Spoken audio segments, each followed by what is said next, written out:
Ces derniers mois, vous l'avez constaté, les rachats de studios se sont multipliés dans l'industrie du jeu vidéo. Microsoft a été très actif, a sorti le chéquier, parfois plus de 7 milliards pour s'offrir ZeniMax, Bethesda.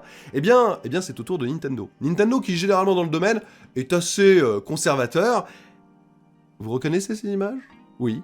Luigi's Mansion 3, qui était l'œuvre d'un studio canadien, Next Level Games, qui avait déjà donné vie à Luigi's Mansion 2, mais aussi par le passé à Mario Strikers Charged, ou encore Metroid Prime Federation Force. Bon, c'était pas forcément ça leur meilleur titre, le dernier, mais globalement, ils ont une relation depuis maintenant près d'une décennie avec Nintendo, même s'ils ont développé pour d'autres plateformes, qui était assez fusionnelle et surtout de qualité.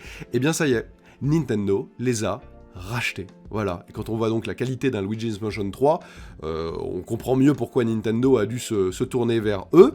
Le rachat sera effectif le 1er mars prochain. Mais ce qui est très intéressant de voir, je vous disais, dans le domaine des rachats, Nintendo est assez conservateur, eh bien, c'est le premier rachat depuis maintenant 13 ans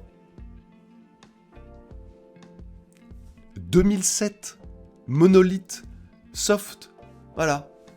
Dernier achat en date de Nintendo, Monolith Soft, en 2007, et donc Next Level Game 2021, puisque ce sera effectif le 1er mars.